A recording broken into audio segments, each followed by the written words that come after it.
Jenius Medis lanjut lagi, jangan lupa like, komen dan share cerita ini ke media sosial yang sahabat punya. Terima kasih. Bab 171-175 Seseorang mengenal wajahnya tetapi seseorang tidak mengenal hatinya. Ketika Chang Xuande mendengar ini, dia mengejek, "Huff. Mudah sekali diucapkan. Kamu benar-benar murah hati. Tidakkah kamu tahu cara menilai wajah seseorang dan apa yang hatinya tidak? Sangat percaya. Dia tidak tahu yang seperti apa orang baik Cudong. Seberapa baik seorang gangster seperti dia. Tuan, Anda mungkin memiliki sedikit prasangka buruk terhadapnya," kata Jericho Lee, tetapi selain merasa bahwa Cudong agak jauh di lubuk hatinya, sifatnya tidak seperti itu. Tidak buruk sama sekali.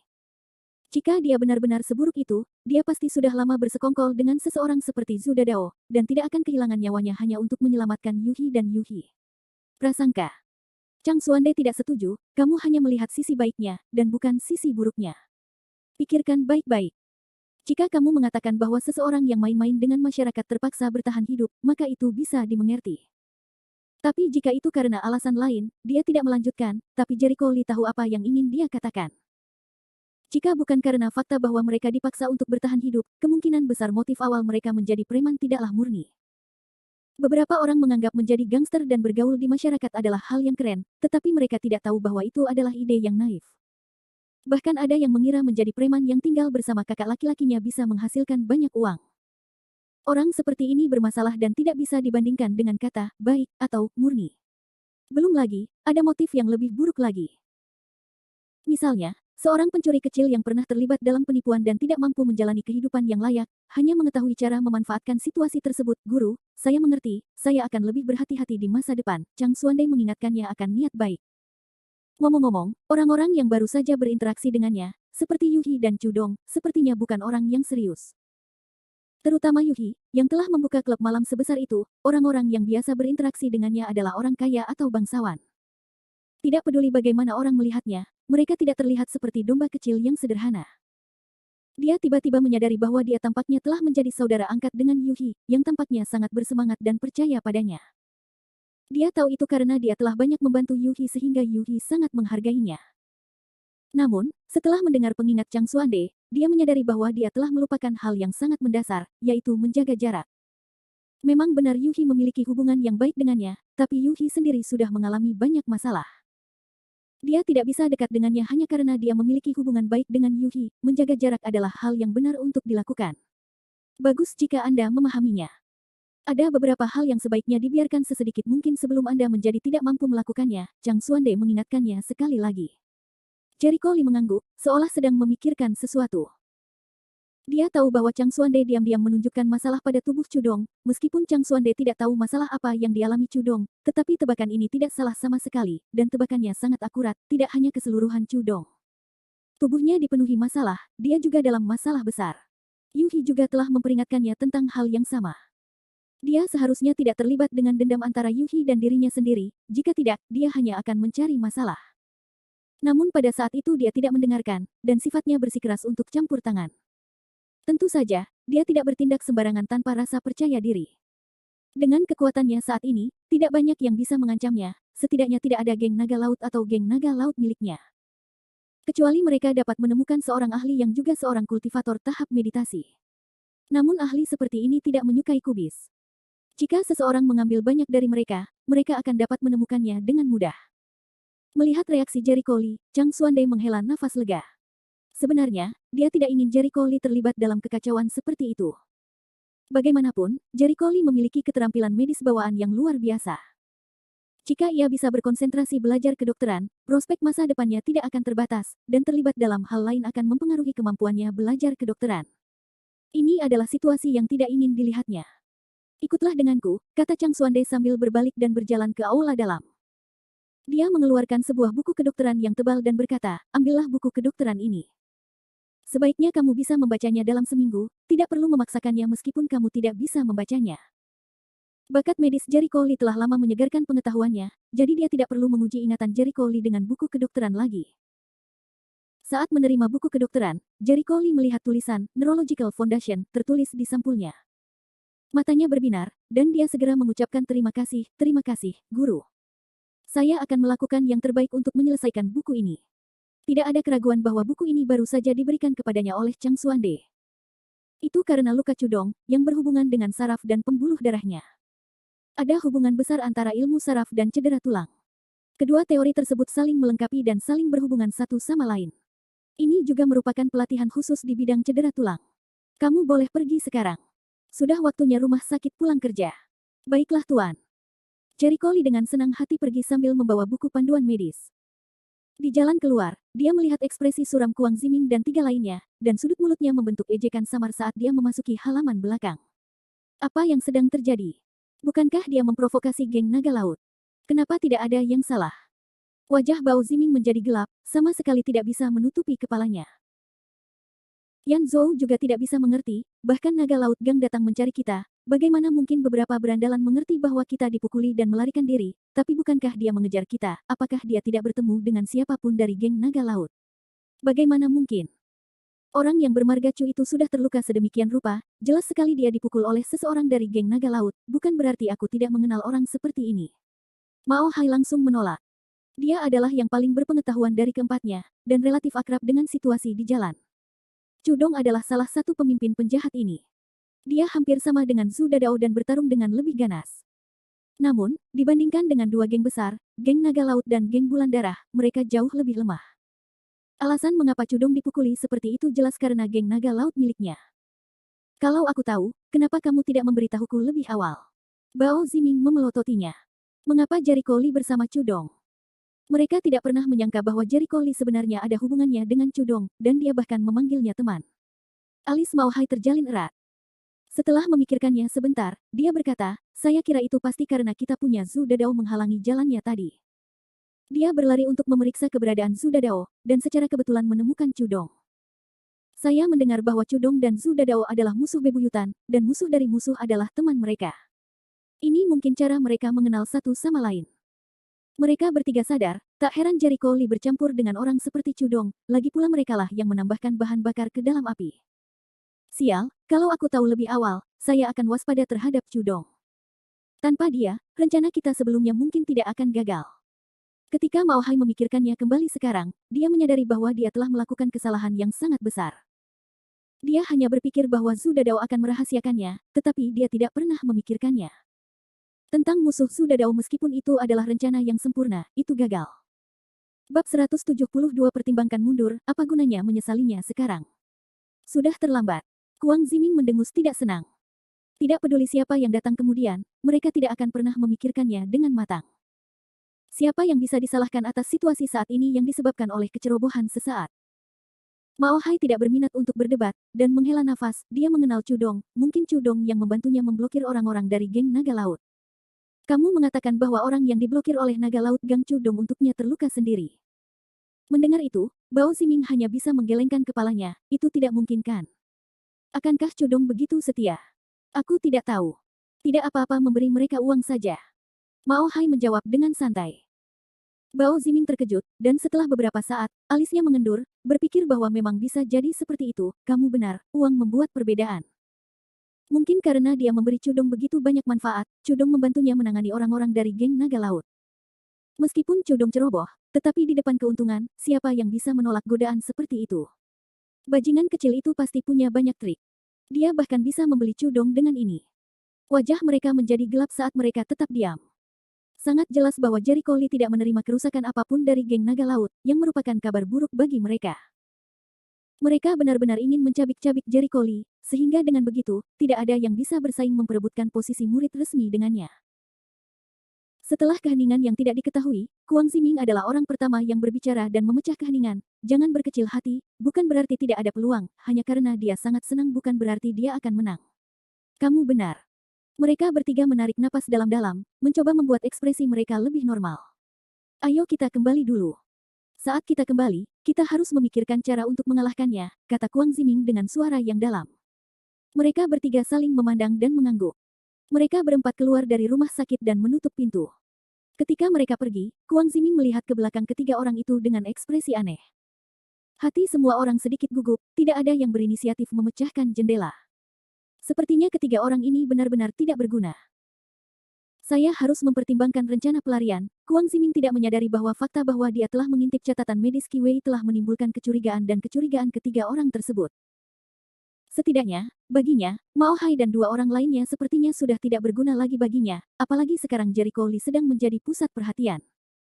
Chang Xuande tidak lagi mempedulikan mereka berempat, jadi tidak mungkin mereka menggunakannya untuk membunuh Jericho Lee. Dia harus memikirkan jalan keluar, atau setidaknya melindungi dirinya sendiri. Adapun Mao Hai dan dua lainnya, mereka berpikir, trik macam apa yang orang itu coba lakukan. Rahasia apa yang dia sembunyikan. Mereka bertiga tidak menyingkirkan Kuang Ziming dari barisan mereka. Mereka berempat masih memiliki musuh dan tujuan yang sama, namun dibandingkan sebelumnya, Kuang Ziming punya satu rahasia lagi. Rahasia ini membuat mereka bertiga resah. Mereka sangat ingin mengetahuinya, namun Kuang Ziming tidak memiliki rencana untuk membocorkannya kepada mereka dalam beberapa hari terakhir. Di halaman belakang rumah sakit, Jericho Lee duduk di depan mejanya. Dia pertama kali mengeluarkan kitab suci medis dan mulai mempelajarinya. Setelah membaca sedikit, dia merasa agak berat dan melemparkan bukunya ke samping. Mendesah. Kitab suci medis ini sungguh mendalam, dengan landasan saya saat ini, saya masih belum dapat memahaminya. Dalam sebulan terakhir ini, dia telah belajar kedokteran dari Chang Xuande, membaca banyak buku kedokteran, dan memahami banyak pengetahuan dasar. Namun bahkan dengan dasar yang kuat, mempelajari kitab suci kedokteran masih merupakan batu sandungan. Layak menjadi buku kedokteran yang ditulis oleh nenek moyang kita. Saya bertanya-tanya kapan saya benar-benar bisa mempelajari seluruh buku kedokteran ini. Meskipun dia bisa membaca kata-katanya dan tidak kabur sedikit pun, makna yang terkandung di dalamnya kata-kata bukanlah sesuatu yang bisa dipahami dalam sehari semalam. Kadang-kadang, kata-katanya sama, tetapi makna yang diungkapkan orang-orang zaman dahulu sangat berbeda dengan makna yang diungkapkan orang-orang saat ini. Tidak ada cara untuk memahaminya jika seseorang tidak sabar menghadapinya. Ketika dia memikirkan tentang bagaimana dia telah belajar pengobatan Tiongkok dari kakeknya selama lebih dari 10 tahun, barulah dia dapat memahami beberapa halaman pertama dari kitab suci medis, dan bagaimana dia sama sekali tidak mengerti tentang halaman terakhir. Bahkan setelah menerima ajaran dari Medical Saint, dia masih tidak dapat memahami keseluruhan buku sekaligus. Tidak cukup. Jericho Lee tahu bahwa landasannya saat ini masih jauh dari cukup. Jika dia memiliki landasan seperti Chang Xuande, pasti tidak akan sulit baginya untuk memahami arti kata-kata di dalam buku tersebut. Lupakan saja, jika kamu tidak bisa memakan lemaknya dalam satu gigitan, kamu harus melakukannya perlahan-lahan. Mari kita kesampingkan dulu dan selesaikan membaca buku kedokteran yang diberikan guru kepadaku. Buku neurologi dasar. Buku semacam ini bisa dibeli di pasaran.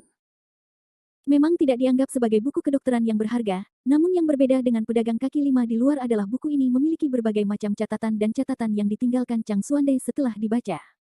Ini adalah hal yang paling berharga di seluruh buku. Ini adalah rumah yang terletak di kawasan kota tua, dan merupakan markas geng naga laut. Pemimpin sekte, mereka kembali. Suruh mereka berguling ke sini. Suara Longwu dipenuhi amarah, seolah dia akan meledak. Bawahannya telah memberitahunya kabar buruk tersebut, membuatnya sangat marah. Tak lama kemudian, beberapa orang berlari menghampiri dengan wajah pucat dan kencing di celana. Sesampainya di sana, mereka langsung berlutut di tanah dengan suara, "Dong." Master Sekte. Wajah tegas Longwu berubah dingin, dia menatap ke arah beberapa orang di antara mereka, "Kenapa hanya kamu saja? Saya bertanya padamu." Nada bicara Longwu tiba-tiba naik lebih tinggi, menyebabkan jantung beberapa preman berdebar kencang, hampir melompat keluar dari tenggorokan mereka. Salah satu preman menahan rasa takutnya dan dengan hati-hati menjawab, "Tolong, Master Sekte, mereka semua terluka dan dibawa pergi ke rumah sakit, dipukuli." Longwu mengamati mereka dengan sepasang mata dingin, "Melihat para pengecutmu, aku tahu kamu telah dipukuli. Itu benar-benar ember nasi. Di mana Suming?" Dia juga dilempar ke rumah sakit. Ketika mereka menyebut Suming, beberapa preman itu langsung menahan napas, dan tidak berani mengucapkan sepatah kata pun.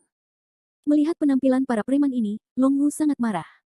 Dia bergegas ke depan dan menendang salah satu preman di dada. Dan membalikkannya dengan tendangan, "Sial. Saya pikir kalian bosan hidup. Saya mengajukan pertanyaan kepada Anda. Jika kamu tidak mengatakannya sekarang, aku akan membunuh kalian semua." Para antek semuanya diam, wajah mereka pucat, bahkan tidak berani bernapas. Penjahat yang ditendang ke tanah merangkak dan melemparkan dirinya ke kaki Longwu, menjelaskan dengan panik, "Tolong, Master Sekte, bukannya kami tidak melakukannya." Aku tidak berani menjawab, "Itu, Minggelah yang terbunuh." Bab 173 Kenali dirimu, kenali musuhmu dan jadilah pemenang di setiap pertempuran, apa? Saat Suming mengatakan bahwa dia dibunuh, Longwu langsung marah, "Katakan lagi." Suming terbunuh.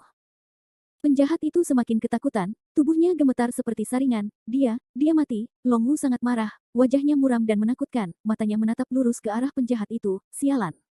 Siapa yang berani membunuh anak buahku? Apakah itu bajingan Cudong? Dengan wajah pucat, Jericho Lee lah yang mengungkap latar belakang Su Dadao. Dialah yang membunuh Mingge. Ketika Long Wu mendengarnya, reaksi pertamanya adalah tidak percaya, bagaimana mungkin dia membunuh Su Ming. Dia hanya seorang siswa miskin, dari mana dia mendapatkan kemampuan untuk membunuh Su Ming? Kamu bahkan berani menipuku. Kalimat terakhir membuat penjahat itu ketakutan. Dia berkeringat dingin dan buru-buru mencoba membela diri, Master Sekte, saya benar-benar tidak berbohong. Kami memang membunuhnya, kami mengikuti perintah Anda untuk menangkap Yu dan Chu, kami akan berhasil, tetapi kami tidak berhasil. Tahu dari mana bocah nakal itu berasal, dan dia baru saja menjatuhkan kita, dan melemparkan saudara Ming dari lantai 4, dan saudara Ming meninggal. Anda mengatakan bahwa Zhu Ming terlempar dari lantai 4 hingga kematiannya. Long Wu membuka matanya lebar-lebar. Ya. Penjahat itu menundukkan kepalanya, tubuhnya gemetar seperti saringan saat ketakutannya mencapai puncaknya. Bajingan. Dia benar-benar punya nyali. Badai mengerikan muncul di wajah Long Wu. Ekspresi menakutkan itu membungkam semua preman yang hadir, karena mereka tidak berani bernapas terlalu keras, karena mereka takut jika mereka secara tidak sengaja membuat marah Long Wu, akibatnya akan menjadi bencana. Long Wu saat ini seperti gunung berapi yang akan meletus, dan amarah di tubuhnya membuat tidak ada yang berani gegabah. Tiba-tiba, Long Wu menoleh dan menatap orang di sampingnya, Cheng Tao, menurutmu masalah ini bisa dipercaya? Cheng Tao sedikit membungkukkan tubuhnya, berpikir sejenak dan menjawab, Sekte Guru, menurutku kredibilitasnya sangat tinggi. Bukankah kamu mengirim beberapa saudaramu untuk memberi pelajaran pada bocah klinik Suande itu? Pada akhirnya, saudara-saudara kita semua diurus oleh bocah itu. Dapat dilihat bahwa bocah itu jelas bukan bocah kecil yang lemah. Sebelum beberapa orang ini kembali, sekelompok orang telah kembali. Mereka adalah orang-orang yang dimiliki Long Wu dikirim ke klinik Suande untuk menimbulkan masalah bagi Jericho Lee. Namun, kelompok orang tersebut tidak berakhir dengan kemenangan. Mereka akhirnya dipukuli dan berguling ke belakang dengan wajah bengkak. Long Wu menarik napas dalam-dalam, saat amarah di tubuhnya mereda, sepertinya aku benar-benar meremehkan bajingan kecil itu. Pantas saja dia berani mengambil inti dari Su Dadao. Biasanya, jika Anda mengetahui kelemahan orang lain, Anda akan mengetahuinya tanpa mengucapkan sepatah kata pun. Orang seperti ini bodoh atau benar-benar mampu. Alasan kenapa dia memiliki kelemahan adalah karena dia bisa menjadi senjata yang mengancam tanpa memperlihatkan dirinya sendiri.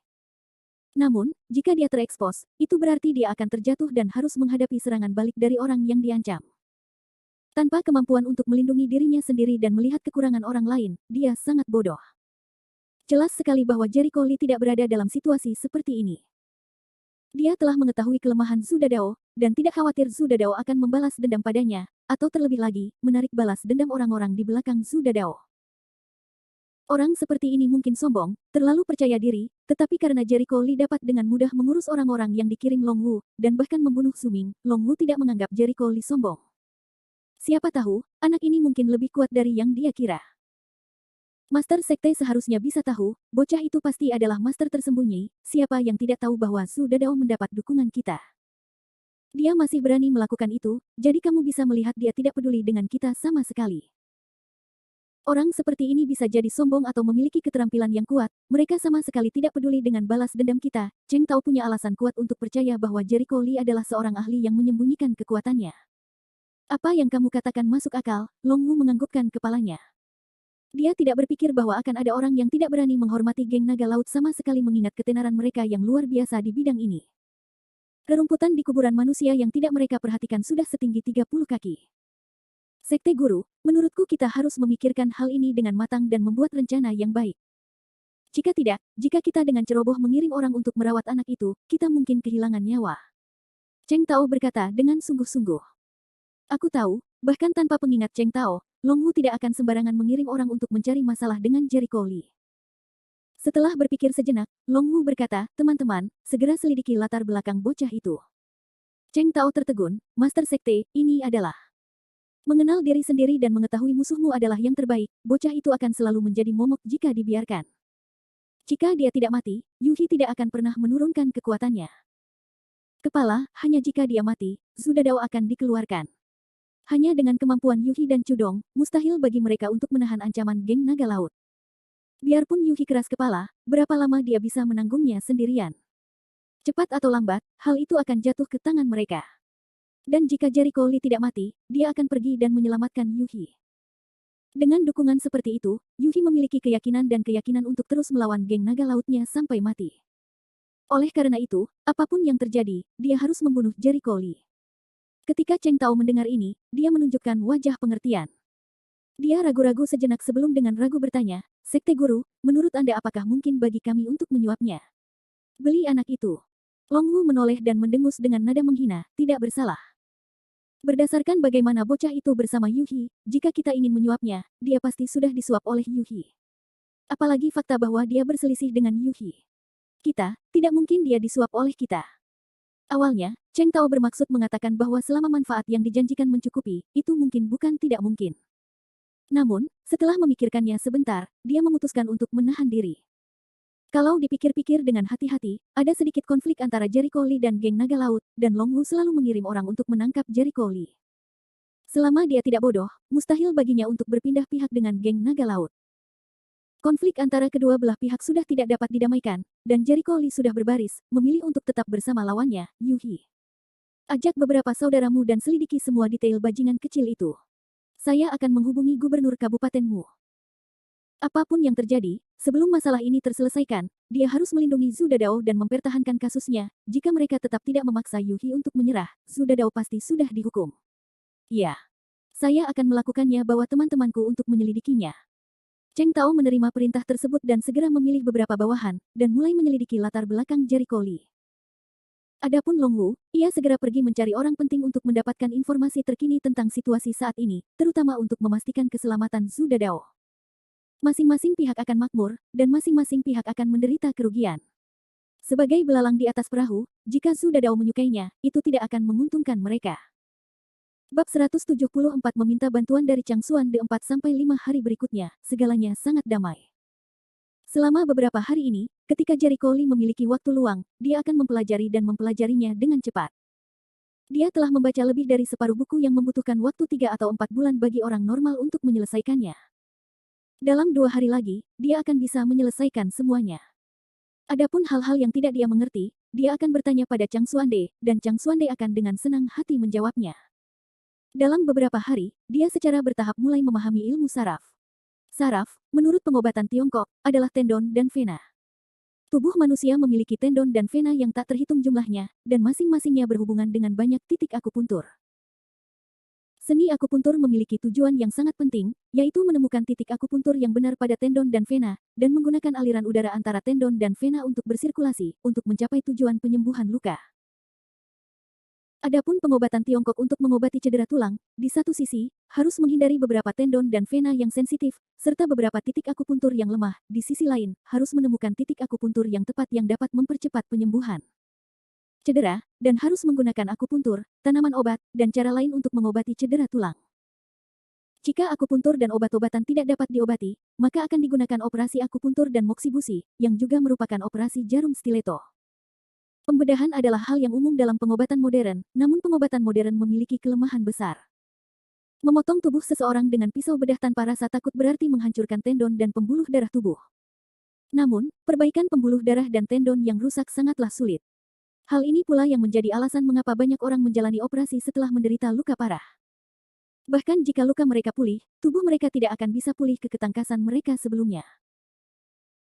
Tak heran ketika kita di sekolah, para guru selalu mengatakan bahwa pengobatan modern memiliki kelemahan yang besar, selalu menekankan pada sakit kepala, nyeri, dan nyeri pada kaki dan kaki, bukan pada keseluruhannya. Setelah membandingkan pengetahuan dengan pengetahuan pengobatan tradisional Tiongkok, Jericho Lee memiliki pemahaman yang lebih dalam tentang pengobatan. Mungkin inilah yang dimaksud Chang Xuande saat dia menjelaskan semuanya. Sepertinya ada alasan yang lebih dalam di balik kelumpuhan tulang belakang Qi Wei. Saat ini, dia menatap catatan medis di dinding dan mempelajarinya setiap hari. Rekam medis sudah terukir dalam di benaknya, berbagai tes yang dilakukan Qi Wei semuanya sangat normal, dan secara logika, seharusnya tidak ada gejala kelumpuhan, tetapi dia tetap lumpuh. Di permukaan, hal itu disebabkan oleh masalah tulang belakang, namun tingkat mendalamnya pasti terkait dengan sesuatu yang tidak dia ketahui. Mungkinkah dia seperti Pak Tua Tang di masa lalu, dengan parasit di tubuhnya? Dia tidak bisa tidak memikirkan kembali ketika Chen Hua membawanya untuk menemukan Tang Zhen dan bagaimana dia memperlakukannya. Saat itu, penyakit Tang Zhen tampak seperti rematik di permukaan, namun sebenarnya disebabkan oleh parasit yang ada di tubuhnya. Parasitnya sangat kecil, dan dapat dengan mudah diabaikan oleh orang lain, itulah sebabnya ia mampu menganalisis penyebab penyakit tersebut. Dia mulai berpikir ke arah parasit tersebut, menutup matanya saat catatan medis muncul di benaknya. Beberapa menit kemudian, dia membuka matanya dan menghela nafas, itu tidak benar. Jika ada parasit, saya pasti sudah memikirkannya sejak lama. Kasus dan gejala yang disebutkan dalam buku medis tidak ada yang cocok. Katakan lebih lanjut, apa jenis parasit apa yang bisa menyebabkan kelumpuhan orang? Dalam benaknya, tidak ada parasit yang bisa menyebabkan kelumpuhan.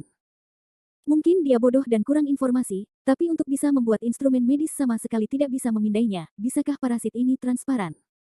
Itu bukan telur serangga. Selain itu, di bawah reaksi zat radioaktif, segala sesuatu di dalam tubuh tidak dapat lepas dari pemeriksaan peralatan medis, dan segala sesuatu dapat dipindai. Setelah dia bingung beberapa saat, Jericho Lee mengatupkan giginya dan berkata, lupakan saja, aku akan mencari masternya saja, mungkin dia bisa menemukan sesuatu. Menghitung waktunya, 3 bulan sudah berlalu. Hingga saat ini, ia masih belum mengetahui penyebab kelumpuhan Qi Wei. Jika dia sudah kaku seperti ini dalam waktu yang lama, mungkin setelah 3 bulan, dia masih belum menemukan apapun. Jika dia tidak memahami penyebabnya, maka dia tidak akan bisa mengobatinya. Sebelumnya, dia berpikir untuk membiarkan Chang Xuande melihat rekam medisnya, tetapi setelah mempertimbangkan kemungkinan menimbulkan ketidaksenangan Chang Xuande, dia tetap tenang. Namun, beberapa hari ini, dia merasa Chang Xuande tampak sangat puas dengannya, dan sikapnya terhadapnya jauh lebih baik daripada saat dia pertama kali datang. Dia merasa sudah waktunya untuk menunjukkan riwayat kesehatannya kepada Chang Xuande. Aku akan melakukannya jika aku mau. Dia segera kembali ke kamarnya dan mengeluarkan rekam medis di dinding satu persatu. Menguasai. Chang Xuande sedang beristirahat sambil duduk di kursi, dan setelah mendengar seseorang berteriak, dia perlahan membuka matanya, menoleh dan melihat Jericho Lee, dan sedikit terkejut, Jericho Lee. Ada apa? Tuan, saya punya sesuatu yang aku butuh bantuanmu, kata Jericho Lee dengan nada yang sangat tulus. Chang Xuande menegakkan tubuhnya dan menatapnya, ada apa? Katakan padaku. Terima kasih Tuan. Melihat Chang Xuande setuju untuk membantu, Jericho Lee menghela nafas lega di dalam hatinya. Dia buru-buru berjalan ke depan dan menyampaikan informasi di tangannya kepada gurunya, Guru, saya ingin mengundang Anda untuk melihat informasi ini. Informasi apa? Chang Xuande menerima informasi itu dengan curiga, saat matanya menyapu informasi tersebut. Ketika dia melihat nama orang di atas, dia bertanya dengan kaget, Dia dengan cepat membalik-balik informasi untuk memastikan dia tidak salah. Ini adalah riwayat kesehatan Qi Wei, bagaimana Anda bisa mengetahuinya? Dia tahu bahwa informasi tersebut bukanlah yang asli, melainkan salinan. Dia mengangkat kepalanya dan menatap Jericho Lee, seharusnya bukan kamu, Jericho Lee melambaikan tangannya lagi, dan menjelaskan dengan malu-malu, Tuan, jangan salah paham, itu adalah teman saya yang meminjamkannya kepada saya. Teman-teman. Chang Xuande berkedip, berpikir mungkin gadis itu adalah Mo Lingyan. Dia mengetahui situasi rumah sakit rakyat, manajemennya relatif ketat, untuk dapat mencuri barang semacam ini dari rumah sakit, barang tersebut harus berasal dari anggota internal rumah sakit, atau dipinjam dari keluarga Qi Wei atau dokter utama. Jelas sekali bahwa situasi terakhir ini tidak ada sama sekali. Jericho Lee dan Qi Huaseng sudah berselisih, jadi akan aneh jika Qi Huaseng bisa meminjamkan catatan medis putranya. Dengan kata lain, seseorang telah menghasut orang dalam untuk mencuri catatan medis dan membuat salinannya. Di antara semua orang yang Jericho Lee kenal, satu-satunya yang mampu melakukan hal seperti itu hanyalah Mo Lingyan dan Mo Lingyan. Dan karena Mo Bingyuan sudah tua, tidak mungkin dia bisa melakukan hal semacam ini. Oleh karena itu, hanya ada satu kemungkinan, dan itu adalah Mo Lingyan. Itu teman, jangan terlalu banyak berpikir, Tuan, kata Jericho Lee dengan malu. Melihat ekspresi Chang Xuande, dia tahu bahwa Chang Xuande pasti mencoba menebak siapa yang memberinya catatan medis. Chang Xuande tidak tahu apakah harus tertawa atau menangis saat dia menatapnya. Saya pikir Ling Yan Jalang itulah yang membantu Anda, kanan? Hanya dia yang bisa melakukannya. Bab 175 terlalu banyak berpikir Jericho Lee tersipu dan menggaruk bagian belakang kepalanya tanpa daya. Saya tidak bisa menyembunyikan apapun dari Anda, Guru. Dia berpikir bahwa dia dapat mengacaukan situasi dengan kata-kata yang tidak jelas, tetapi pada akhirnya, dia tidak bisa menipu Chang Xuande yang dewasa. Dasar bocah, bukannya aku akan mengatakan hal seperti itu kepadamu, katakan saja secara langsung. Aku juga ingin melihat rekam medisnya, kata Chang Xuande geli. Hah? Jericho Lee langsung tertegun, mulutnya ternganga kaget, Tuan, Anda ingin melihat data riwayat kesehatan ini sejak dulu. Chang Xuande tertawa dan berkata, mengapa saya harus berbohong kepada Anda? Saya juga penasaran mengapa Qi Wei lumpuh. Mendengar ini, Jericho Lee langsung terdiam, dan di saat yang sama, dia memiliki keinginan untuk membenturkan kepalanya ke dinding. Melihat wajahnya yang gelap, Chang Xuande mau tidak mau bertanya dengan bingung, mengapa ekspresinya begitu gelap.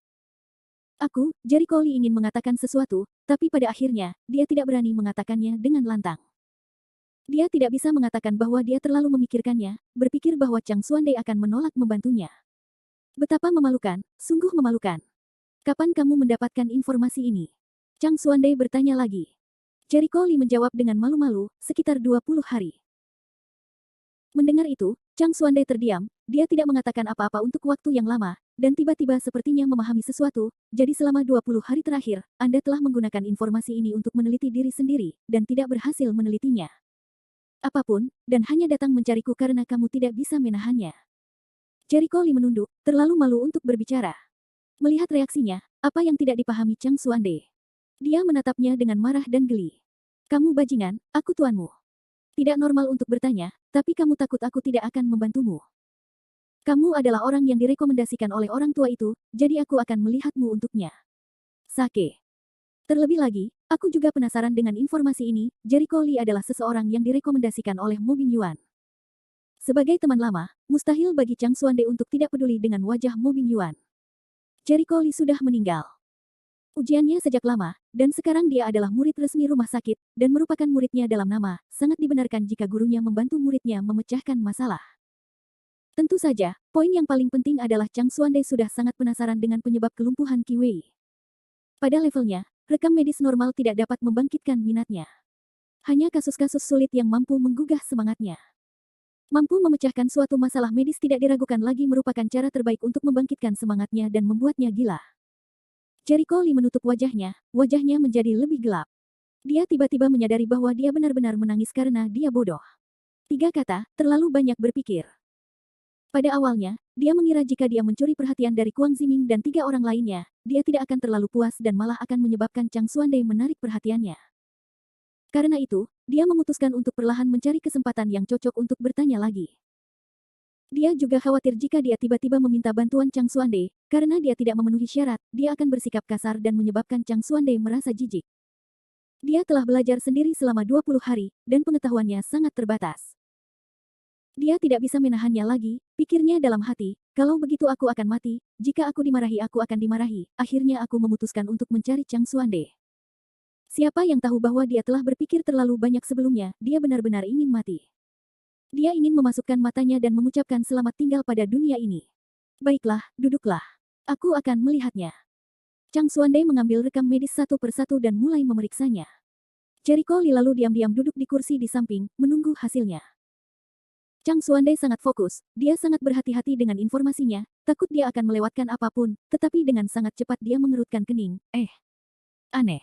Dia sepertinya bergumam pada dirinya sendiri. Jericho Lee tidak berani membuat A terdengar, takut dia akan mengganggunya. Mengapa tidak ada? Chang Xuande bergumam pada dirinya sendiri, seolah-olah dia tidak mengerti mengapa ini terjadi, dia membalik-balik informasi itu lagi, dan tiba-tiba berdiri di akhirnya, dia segera keluar dari aula dalam dan langsung menuju ruang proyeksi. Jericho Lee segera berlari keluar dari aula dalam dan mengikutinya. Ketika dia sampai di ruang proyeksi, Chang Xuande sudah menutup beberapa gambar film. Melalui cahaya yang terang, pola pada film menjadi lebih jelas. Meskipun rumah sakit tersebut adalah ruang pengobatan Tiongkok, terdapat banyak peralatan pemeriksaan di ruang pengobatan Barat. Bagaimanapun, menurut Chang Xuande, pengobatan Barat juga merupakan pengobatan yang sangat bermanfaat, apalagi bagi sebagian pasien yang belum sepenuhnya mempercayai pengobatan Barat, sehingga perlu menggunakan pengobatan Barat untuk mengobati penyakitnya. Mempertahankan peralatan pemeriksaan pengobatan Barat masih sangat diperlukan. Setelah menutup gambar itu, Chang Xuande mulai mempelajarinya dengan cermat, dan mulai menganalisisnya sambil menggumamkan beberapa kata. Pembuluh darah tidak bergeser, saraf tidak terjepit, tulang belakang normal, dan lukanya sembuh. Aneh, sangat aneh, meski gumamannya lembut, Jericho Lee masih bisa mendengarnya dengan jelas setelah menyelamatkan mereka berdua.